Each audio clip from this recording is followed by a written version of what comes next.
Hello everyone and welcome to a new video. This time I have the Fujifilm X-T4 and the Olympus OMD E-M1 Mark III. The X-T4 is the second APS-C Fujifilm camera with internal stabilization after the X-H1, which was released 2 years ago. The X-H1 was a good first attempt with this technology, but not without its limitation, so I was curious to see the improvements that the company has made with the X-T4, given that the sensor shift unit has been redesigned. The E-M1 Mark III is the best camera out there when it comes to image stabilization. Olympus started much earlier than Fujifilm and over the years has improved and fine-tuned the performance to a higher level than any of its competitors. So what better way to see how good the X-T4 is than by comparing it to the best in class? Quick note, I'm only going to talk about stabilization for video. If you want to know how they perform for photography, please visit our article on mirrorlesscomparison.com.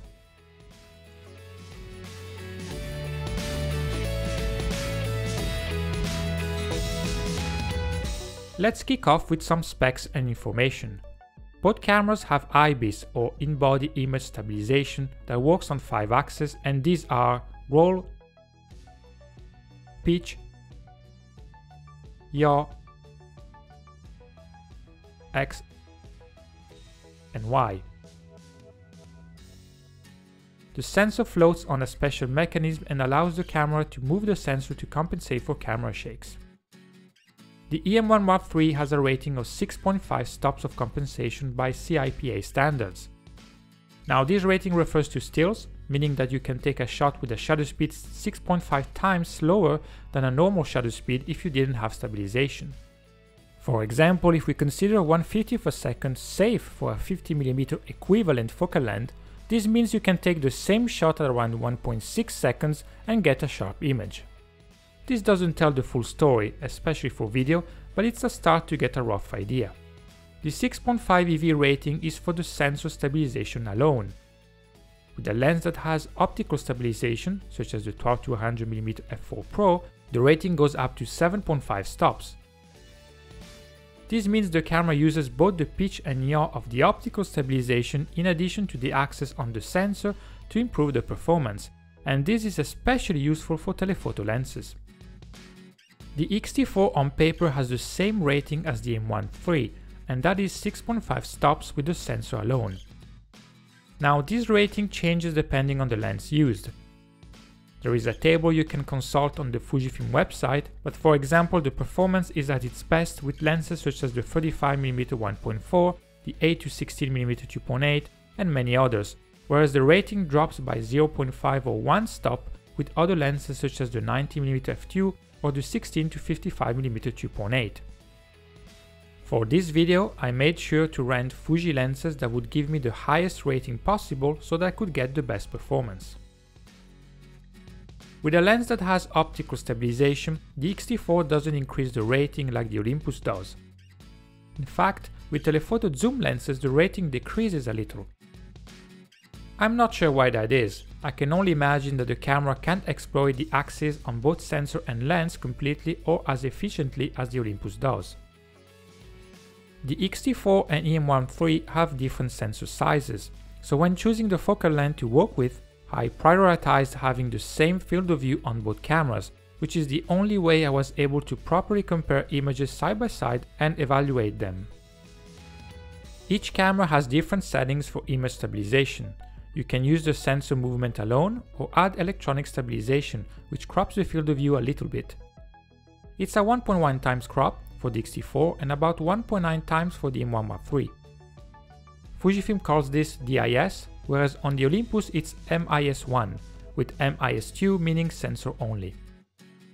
Then we have another setting that Fujifilm calls IS mode boost and Olympus calls IS level. They are designed to tweak the performance for certain types of shots, basically telling the camera if it should compensate more or less. Fujifilm mentions that it is useful for static shots in the menu of the camera, and it's better leave it off if you're doing camera movements. On the Olympus you can choose between +1, 0 and -1, and the user manual states that +1 should work for static shots, while -1 should improve movements such as panning and tracking. For each of my tests, I decided to record the same scene multiple times with all these settings to see when they really make a difference. I won't show you every single clip I recorded because it will make the video too long, but rest assured I took my time to analyze everything to find out which setting gave me the best result for each test. I matched the same exposure settings for both cameras each time, and I used the Eternal profile on the X-T4 and the picture mode flat on the E-M1 Mark III, so you can expect to see different colors and saturation. One last thing is that this test was performed with firmware 1.0 on each camera, which is what was available at the time of preparing the video. Fujifilm released version 1.1 for the X-T4, but since it's about minor issues that have nothing to do with image stabilization, I decided not to upgrade my camera, as sometimes new Fuji firmwares are buggy and I didn't want to take any risks. Right, that's the boring part out of the way, now for the fun part.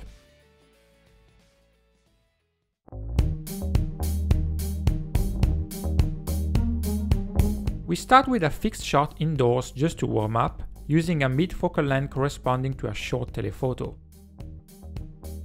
The X-T4 shows a lot of micro jittering or micro shakes in the footage, as you can see when I enlarge the image. This happens with digital stabilization as well.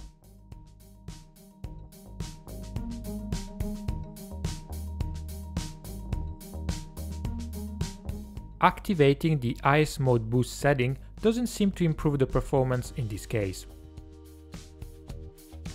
The E-M1 looks good with just the sensor, and the extra settings make the footage really stable with no jittering.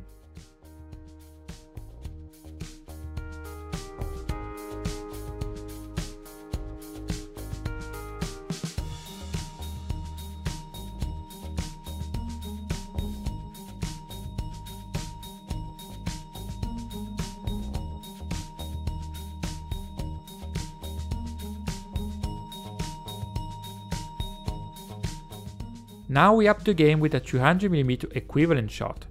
In this case we have sensor and optical stabilization working on each camera.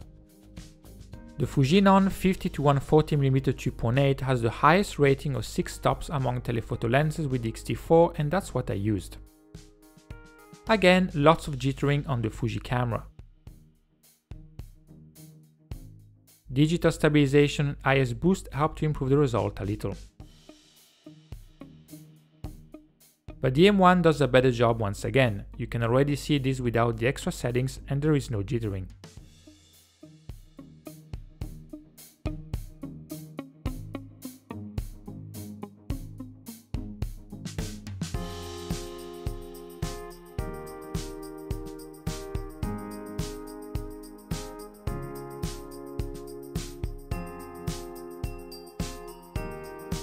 Our second test is a pan from left to right, and I'm using a 50mm equivalent focal length. Now we can see from this first shot with the X-T4 that there is an initial jerk, where suddenly the image shifts brutally to the right, suggesting I did something wrong. But this is not the case, this is the IBIS struggling with the beginning of my movement. This is something I've seen a lot over the years on many cameras, including previous Olympus models such as the M5 Mark II.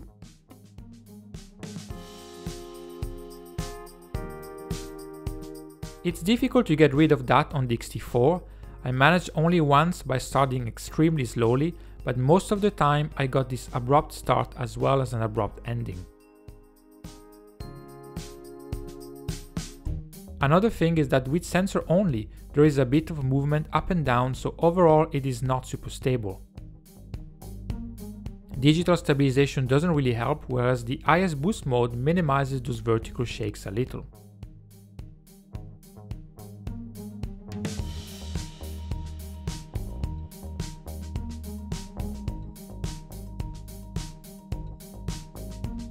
The E-M1 III has a much smoother result from the start, without any noticeable jerks at the beginning or ending.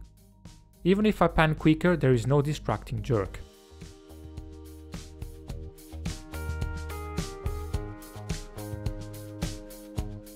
Digital stabilization and IBIS level at -1 make it even better.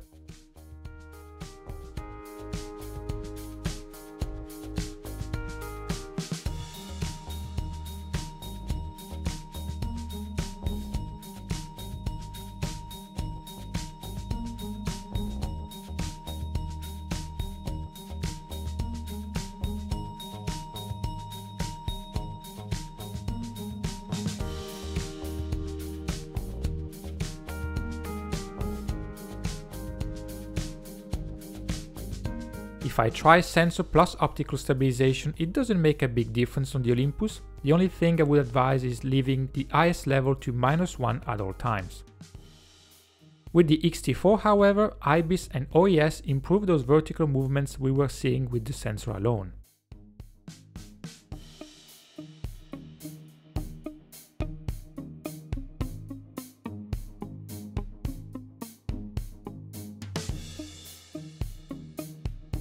Overall though, the Olympus delivers better results.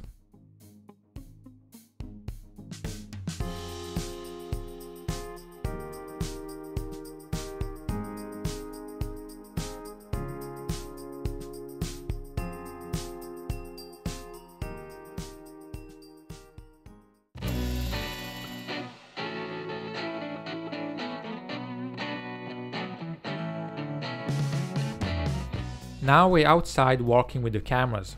Here as well we have to look out for those sudden shifts or jerky movements that I mentioned in the previous test. The X-T4 with sensor only shows a lot of movements, which are a direct reflection of my movements while I walk. There is a bit of rolling as well, and while it's not bad, it lacks some stability. The IS boost setting should be avoided because it adds a lot of jerks and just makes the footage worse. The IS, on the other hand, improves the result a little.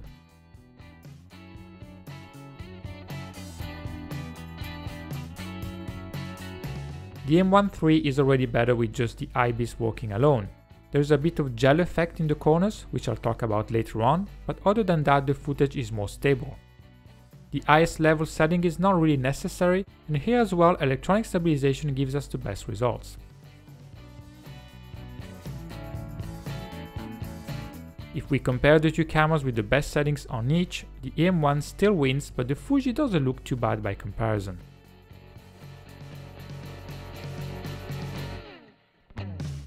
And now a quick vlog version.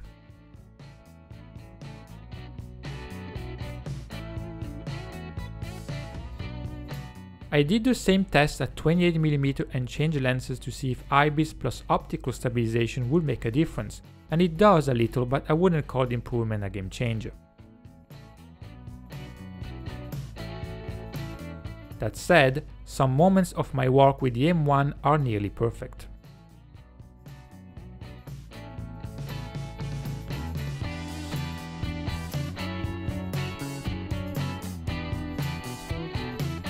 We're back inside, and this time we're going to do a tracking shot circling around the table and then moving away. I mentioned jello effects before, and here's a good example while I'm adjusting things on the camera and not paying attention to my movements. You can see how the image gets distorted, the perspective changes a little with wobbling that can remind you of jello. I think this is linked to the pitch and yaw axis on the sensor. With roll X and Y, the sensor moves up and down, left to right, or rolls clockwise or anti-clockwise, but the whole image remains aligned with the focal plane. With pitch and yaw, however, the sensor pivots on the X and Y axis, and therefore the corners of the sensor lean a bit forward or backward in comparison to the center and the focal plane. This happens with both Fujifilm and Olympus. Sometimes they are more visible, sometimes less. If you do normal movements, they won't be as invasive as the indoor example.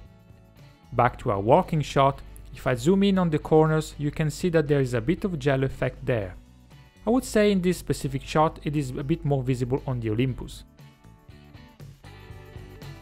This gel effect is more visible when you use wide-angle lenses.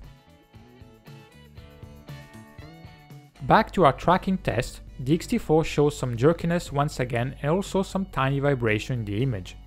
The various settings don't really improve the result, and I would say I got the best clip with IBIS only and the IS mode boost activated. With the E-M1, all settings produce similar results. I would say digital stabilization and IS level at -1 helped a little bit, and once again, the footage just looks smoother than the Fuji.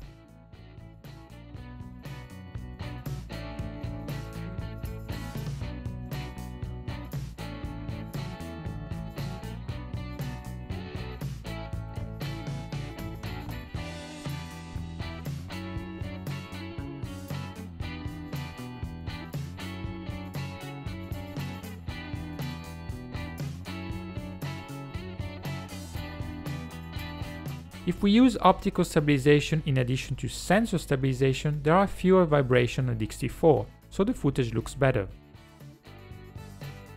The other settings don't really add anything. Now the E-M1 III with Sync IS is not great by default. It's less stable than what we saw before, but setting IS level to -1 really makes a difference, more than with the IBIS alone.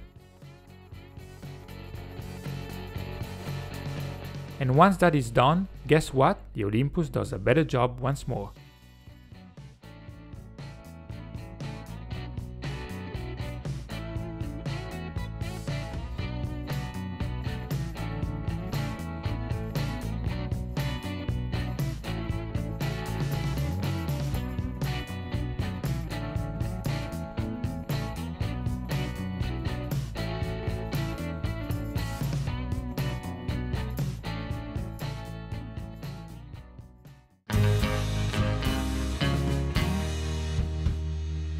The stairs was the first test I did to get acquainted with the two cameras.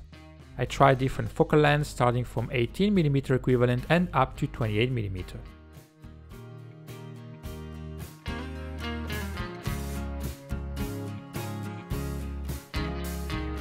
What is interesting here is that the X-T4 improved most of the time when I activated the IS boost mode, so the latter seems to work better for more complex tracking that involves going up and down and turning left or right. Granted, it does add some jerkiness, but you also perceive fewer movements made by the camera operator. Olympus does well with most settings once again, and digital stabilization helps on both cameras, especially at 24mm and 28mm equivalent.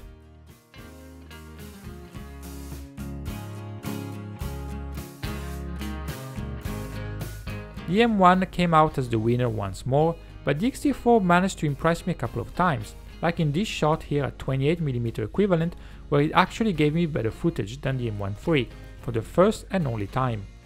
Beginner's luck, I guess.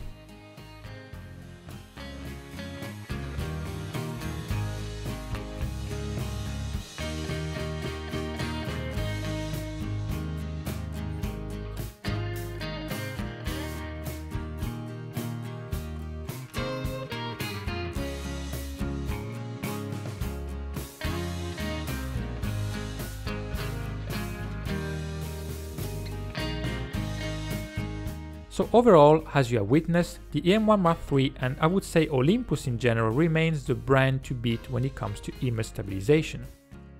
No matter which settings you use, the result is always good from the start, and digital stabilization or the IS level setting can fine-tune the performance depending on the specific shot you want to make. The X-T4 has potential, but I think there is more inconsistency. At times it was close, at one time it looked even better, but otherwise you have to deal with more jerky movements, micro jitters and less stability. Now it is important to remember that a bit of inconsistency in the performance is normal. The results will always be affected by how stable you are, how you're walking or moving with the camera, and how difficult the shot is. Personally, I don't care if the images don't look as if they were filmed with a Steadicam. You know it's a handheld shot, which is what it's supposed to be, and it is also a style of shooting. I think what is more important is for your shot not to be distracting, and this is where Olympus has the real advantage in my opinion. It still is not perfect and can't match a serious gimbal setup, but it is definitely more usable with less issues than before. Don't forget to check our complete article on mirrorlesscomparison.com if you want to know how the two cameras perform for still shooting. Thank you for watching and see you next time.